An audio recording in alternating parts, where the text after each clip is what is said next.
Hello and welcome to the Farmhouse. I'm Stephanie Spiker. And I'm Candace Worsbowski. And this week, I got to talk to Katelyn Melvin, who owns Katydid Hill Farm, where she grows her own herbs and creates and sells her own tea blends. So, Candace, are you a tea drinker? I'm not, actually. I'm just no fun at all when it comes to I guess warm beverages. I like hot chocolate, but I don't really enjoy tea. I don't drink coffee, so yeah. That's fair. It took me a long time to get into drinking hot tea, and I feel like I'm still, a novice. There are definitely teas I don't like. I feel like I like peppermint tea. That's one of my go-tos. And then there's this tea I buy that's like a cinnamon apple spice blend. Okay. That's really nice. Sounds very autumnal. Yes. And I feel like those are the teas I drink, and it's very rare. I will try other teas, and sometimes I'll like others, but I'm not adventurous when it comes to tea. But I was looking at Katelyn's website, obviously, to prepare for this interview, and she has a whole section called Find Your Perfect Cup of Tea, where you answer a few questions about flavors and what you want the tea to be. So I have some ideas now of her teas to try. Okay. I love a bespoke experience. Yes. So let's just bring Katelyn into the farmhouse and learn all about how she got her start in herb farming and tea making. Can't wait.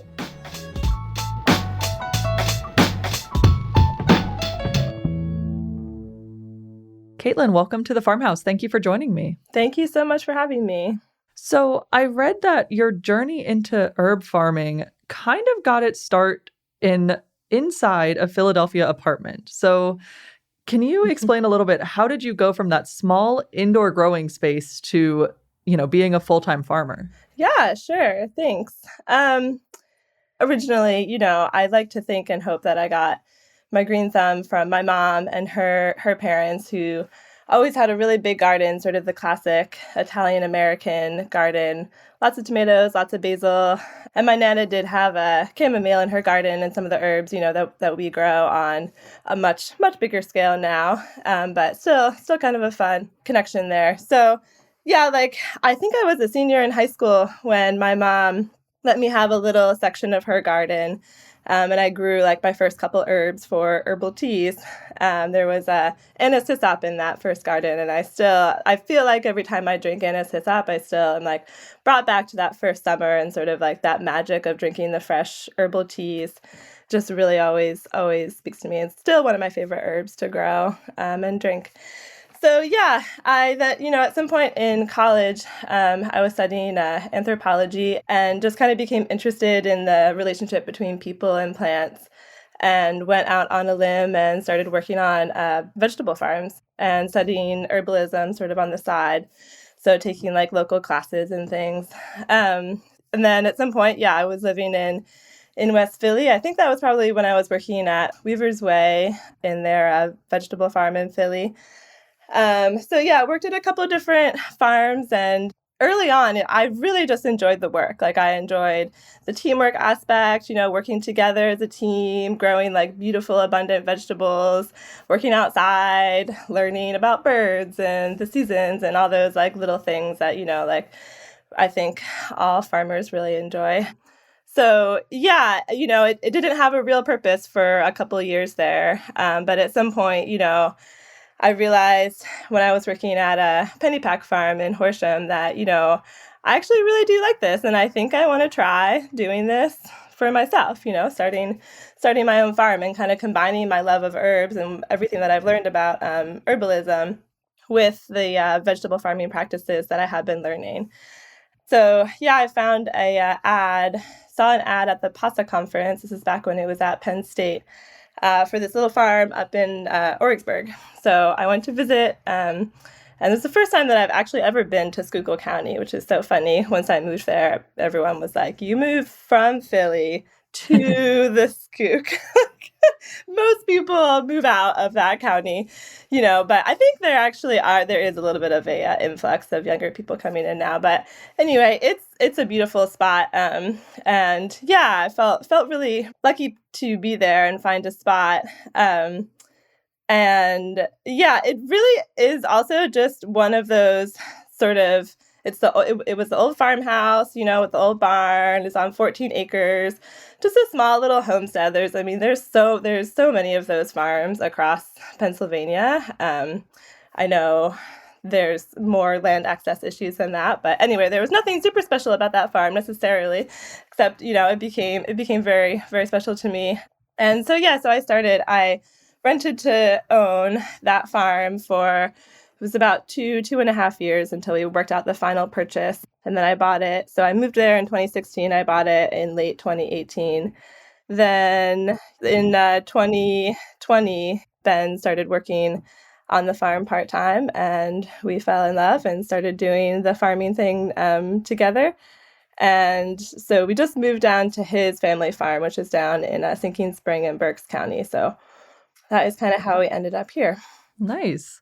So growing herbs at like a larger scale, what is that process like? And, is it similar, because you got your start in veggies, is it similar to growing veggies? And between each herb, do they all kind of behave differently, that you have to treat them differently, or is it pretty similar throughout the board? Yeah, there are a lot of similarities. It was a little scary, when I first started the farm and I was changing 100% of the crops that I knew how to grow. But luckily, like, the growing of the herbs is pretty much the easy part. I would say, like, we have to focus a lot on weed control, because the way that we harvest, we use a salad greens harvester. It's like a walk behind. So it cuts everything in the bed and brings it up the belt into tarps, basically, and then we move the tarps into the dryer. So just the way that in order to harvest efficiently, even if we're harvesting by hand, we really need to focus on weed control. So that's something that, we're always trying to improve year to year. Definitely spend a lot of time hand weeding, just as you would with vegetable farming. But yeah, in general, the herbs would be way easier to grow. Lemon balm, peppermint, if you've ever had these in your garden, they just kind of want to do their thing. Definitely, like, as we've grown some of the same herbs over many years, like at the old farm, we did start to get a few new things, like, when you're growing a 1/4 acre of an herb year after year, and we do rotate, the fields, but the mints pretty much have to stay in the same spot. We sometimes will rotate them out of a field. But yeah, we got things like the mint flea beetle, which I've yet to come across anyone else who's ever heard of this, but it like decimated a whole crop of apple mint, and then it was spreading to the peppermint. So yeah, there's some sort of odd things like that that you wouldn't normally think about herbs having problems with. And so yeah, like, definitely I think that the new things come in with the harvesting and the post-harvest processing, and then the storage and the packaging. Those are all pretty unique and different than vegetables or than what I had ever done before. And definitely the parts that have taken us a lot of time to sort of improve over the years, and specialized equipment as well. And they are different from each other. Yeah, there's a lot of similar ones. Like, I mentioned lemon balm and peppermint, the leafy herbs. They're a little bit different to grow. There's definitely nuances, and always learning every year. And then we have a couple hand-picked flowers. So that's a different style of harvest. So I would say there's enough variation, but enough things that are similar across the board. We've definitely tried to hone in our systems and just grow herbs that really kind of work within those systems. Yeah. So, obviously, in addition to growing the herbs, you also create tea blends. And so I would love to know, is that like a completely almost separate part of your brain than the actual farming side, where you're actually doing the planting and dealing with the weeds and the pests and the harvest? And then, of course, you have to actually process and create these teas. So does that all kind of connect to you, or does that feel very like two separate aspects of your business? Yeah, I think when I think about it as separate, that's when it doesn't work very well. Because like, it does really, all the tea blends come from like my love of the fresh herb, the fresh plants, making tea for people and other people making tea for me, just sharing tea with people, from the fresh plants. It's pretty much how all of our blends have come to be. But I do then like get on a spreadsheet and make a spreadsheet of it. So there's, I think all farmers wear so many different hats, in the course of a day, which can be a little exhausting and but yeah, the farming and the marketing aspects of our business do feel sometimes like they are at odds with each other, or just like, they're both really important, but farming often, the farm, the growing takes precedence because it often is an emergency or it's before the rain or something, this needs to get harvested today. And then the marketing gets like pushed to the side. But it's the ultimate goal. Some podcast I was listening to years ago said that a farm without marketing is just a compost pile. And that really made an impression on me because it's just actually true, So yeah, I definitely try to think of the whole thing together, and to be drinking tea all the time, even while I'm on the computer, making spreadsheets of things. Yeah, it definitely helps. Yeah. So I saw on your website that, especially since you've now moved to Ben's home farm, that you kind of integrate livestock into your farming system as well. So how does that work? Is that a benefit to the plants, or, is there any risk of like the cows and sheep like eating the herbs or any of that? Yeah, I was actually kind of hoping that like the sheep would like to nibble on our herbs sometimes, like, after we harvest, and there's a section that's cover cropped, of the field. So this happened mostly at our old farm, I will say, since we've had the move. They've been a little more separate. Now that they're down here, there's a lot of permanent fencing. So it's really nice to be able to use permanent perimeter fence and then just build the internal divisions to rotate them. So they get moved every 48 hours about in there. And if we get them in the herb fields, then we need to build the whole perimeter fence and the internal fences. So it's a lot of fencing, a lot of sheep moving, but I really like moving the sheep, actually. They're my favorite. So, but yeah, we're working on hopefully going to get with NRCS maybe and install some more fencing that's closer to the herb field so we can do a little bit more of that again. But yeah, so basically, we will have them, usually they'll work on a cover crop, but if it makes sense to include an herb that's already been harvested, that can just get some manure, we're not going to harvest it again for another year. That is always a nice aspect. And I thought they might just like to nibble, kind of like the way we have a little bit of tea after our meals. But yeah, they didn't seem to like to eat most of our herbs, which is okay. It's fine. That's a little surprising. I kind of figured they'd want to go chow down a little bit. But... I know, because sheep will definitely browse, some of like the weeds that are a little bit stronger. So yeah, maybe if we keep doing it, once they get used to it, maybe it was just that they were new and they were being a little picky. So. So I read on your website that you want to focus on soil health, farmer health, and supporting your community. Could you expand on those focus points for us? I'd love to know a little bit more about why that's kind of where your focus lies. Sure. Yeah. Well, I think, over the years, like I've thought a lot about health and wellness, having a product that feels like it's sort of in the wellness world for a lot of people. And I think early on, like there was something about the way that like our labels were and the way that our marketing was that made people like they would come up to the stand and be like, okay, is this good for me? Like, should I be drinking this? And that's really not what I personally really want to do for people. Like, I want them to just be excited and enjoy it, and just drink it because that herb is calling you. It feels good in your stomach, it feels good in your body. Like, I think that's the most important thing is when people can just have those direct connections with the herbs and trust themselves and their bodies. And then also just thinking about how, a lot of times, are we getting the benefits that I'm hoping that our customers get from the tea? Are we getting that from the farming? Which the answer is usually no. Like, so chamomile, like an herb that's used a lot for stress support. It's my personal favorite. We grow an acre of it, which is a lot because it's a hand harvested crop and it pretty much needs to be harvested all at the same time. So we've grown like anywhere between a half acre to an acre, but this year, next week, I'll be seeding the full acre.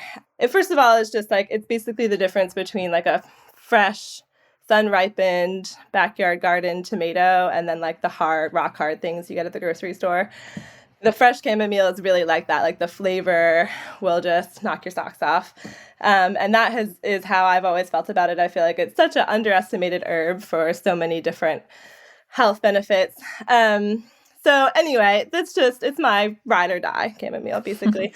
But yeah, so now that we grow a lot of it, other people, like I get excited about it at markets, other people buy it. I put it in a lot of our tea blends because chamomile is one that it's like some people are like, oh, I don't want a chamomile tea, or I don't like chamomile, but it's maybe because the tea bags of chamomile that you've had before are like literally all stems, and it's just kind of bitter and not very aromatic and not as good. So when we blend it in with other herbs, I think then people are like much more open to the whole thing. So growing so much chamomile definitely can be a little stressful. The week that we have to harvest it is a big week for us. And so I think, something Ben and I just try to work on a little more, I don't know, work-life balance is so overused and not exactly the right term because thinking about it separately again is not always super helpful.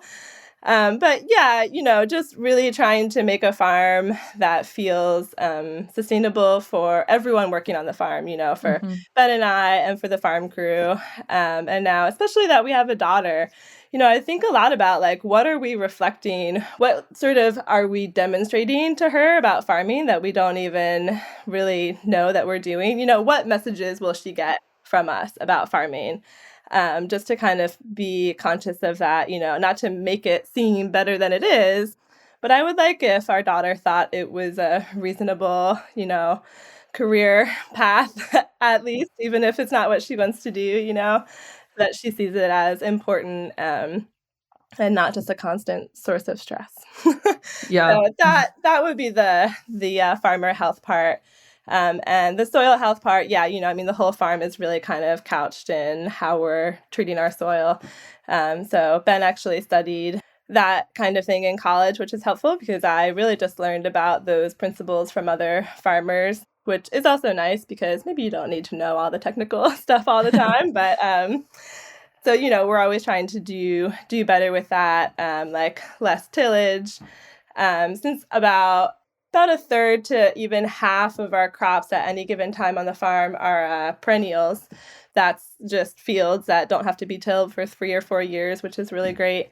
And integrating the animals, I think, is always really special. Like, there's just so much benefit to get the animals on the fields, rather than spreading manure is nice, and good. But to have the actual animals integrated with the soil health and the ecology of the fields is definitely a goal of ours. Yeah. So your farm has also been part of PASA's Diversified Vegetable Apprenticeship Program. What has it been like bringing in fresh, new, potential generation of farmers onto your farm? I mean, I owe like all this work that I'm able to do farming. I really owe it all to the farmers who I worked for, who were so generous and sharing with their knowledge. And so that has always been like important to me to give back to people who are working for us, just to really kind of explain, the different parts of what we're doing and, not just how to do the task, but also, why, the whys behind everything that we're doing. I will say not everyone cares all the time, they don't always want to listen to me talk about things. So that's fine too. I realized, sometimes we just want to get some work done and that's great too. But yeah, I definitely really enjoyed being part of the apprenticeship program. So we took these past 2 years off as we moved and got established. But yeah, we're open to having another apprentice next year. Being part of that program was really awesome because they get so many resources outside of just our farm. They get the mentorship of the liaison from PASA, be able to meet with them once a month and just have a more focused, like coherent learning experience while doing the on-the-job farming. I think it's really the best of all the worlds if you are interested in farming as a career, being a farm manager or starting your own farm. But I don't think everyone has to start their own farm. It's okay to also, I think a lot of farmers look for people who have the skills and experience to manage aspects of their farm, and that is also a really nice option for people. Yeah.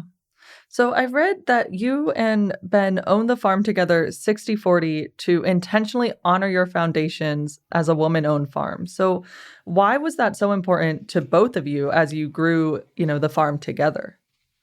Yeah, I think, I was at a point when Ben came into the business where I was honestly getting a little burnt out. And it was 2020 when he, came in, and that was like an explosion. That March was like our best sales period at that time because, everyone was scared and nervous about what was going on, and we had immune supportive herbs. And so we sold everything for half off at that time. I was like, just wanted to really help people out. We had a nice harvest. And so it was just a little wild. Like, it felt really nice to be able to support people, through those times. But yeah, so I was really kind of like at a crux of like, I, want to change some things here. And I was kind of just looking for a fresh start in a way. And Ben he would have been happy to just join in with the farm at that time. He probably didn't need any ownership at all. But I was like really just kind of looking for a partner in business. And we happen to also, want to be partners in life too. But he's just an excellent business partner, And so I was like happy to be 50-50, but he felt that it was important, that I had started the business and do the tea blends and things like that. So, and I think, the small farming scene, like there actually are a lot of, it seems like to me, my experience was working for a lot of other women and being with a lot of other women and non-binary people as well. So it felt pretty normal to me to be a woman starting a farm, at first. But definitely when I moved out to Orangeburg, there was a little like, okay, like you're just a young woman, like alone, act single, doing a thing out here, and then like living with other young women who are working for you, and like what kind of a commune is happening here. But I think we all have experiences probably being women in farming, but I had really, really wonderful examples of people that I worked for, strong women farmers. And I think that we just wanted to kind of honor that part of it. Well, that actually segues perfectly into our last question, which is something we ask all the guests on this show, which is, what does being a woman in ag mean to you? Oh, boy.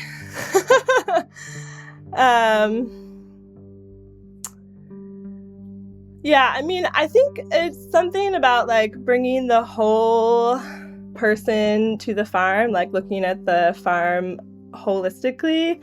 Women in ag, like I thought it was funny, when I started my own farm, being a single woman, the thing that I saw around me was I was like, oh, these other farmers who are old dudes, they have their wives to like clean up after them and cook them meals and do all those fun things. And I was like, man, that would be nice if I had someone, kind of doing that. And actually Ben does end up doing a lot of the cooking and the cleaning. But it's kind of like, to me, I was like, women were always in ag because someone has to feed the farmers, someone has to do their laundry. And so all of that work is part of the farm, like the taking care of our bodies, ourselves as humans. And so just kind of acknowledging that women's work that was never really visible was always part of ag as well. And really of, our whole country, the whole thing. But then having a baby, a daughter, 8 years into having my own farm, made me think a whole new perspective and appreciation for women farmers and moms, working moms in general. I was shocked at how difficult that was for me as a person, and when I had her in 2023, that like we're still having these like giant existential crises about, how to have a baby and also do work at the same time. And is that an okay thing for me to do? I feel like it took basically, I don't know, until this spring. So she was like 20 months old, almost two years. And, for me to finally feel okay with, I really like doing my work and I really need to do that. And I can be a mom and still do the work, that I want to do in the world. Well, thank you so much for coming on the podcast and joining me at the farmhouse. It was really great getting to talk to you and getting to know you. Great. Thank you so much for having me, Stephanie. Appreciate it.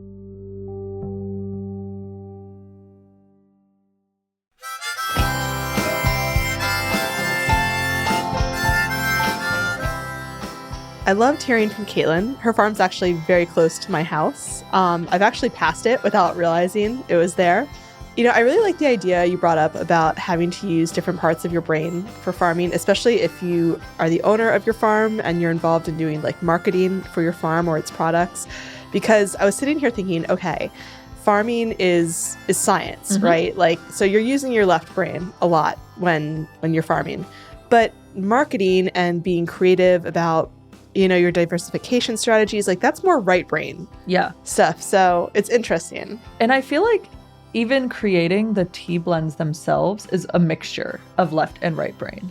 Yeah, because tea is one of those products that potentially has a lot of like strong emotional connections to it, because obviously there are some teas that you drink according to the season, or if you're feeling sick, but there's also teas that I feel like a lot of people associate very strongly with states of being or like identities. So I do feel like you do need to be creative when you're thinking about how you're going to create your teas, how you're going to market them. Yeah, absolutely.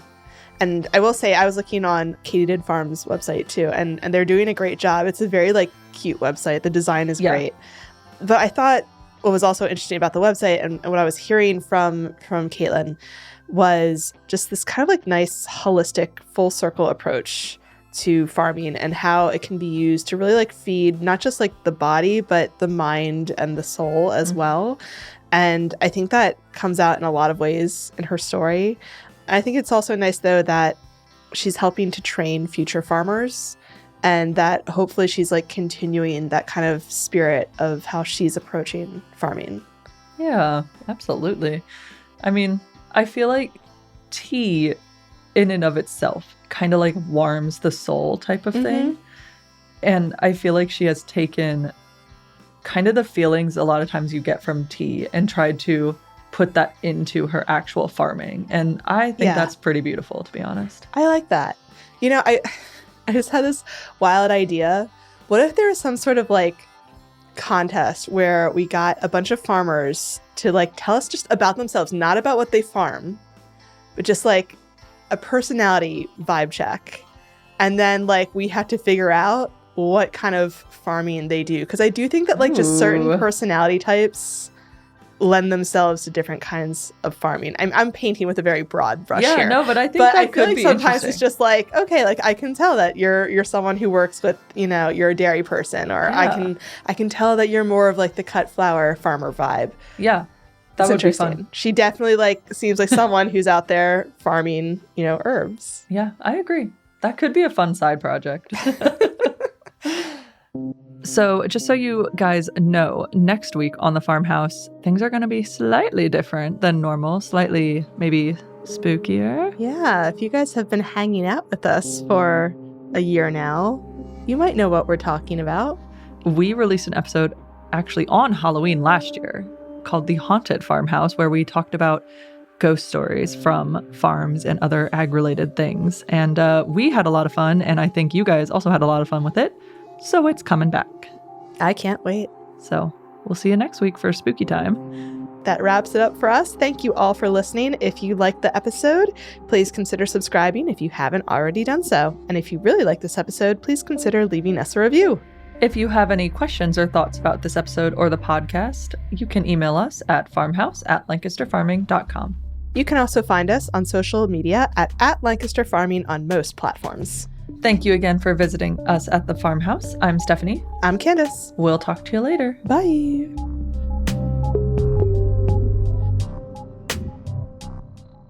This episode of The Farmhouse is copyright 2025 by Lancaster Farming newspaper, part of the Steinman Communications family.